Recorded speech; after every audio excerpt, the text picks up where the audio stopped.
আজকে 2রা জুলাই 2024।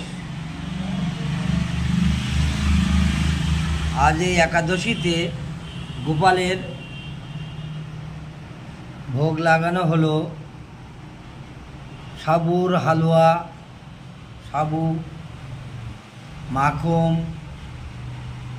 বাদাম,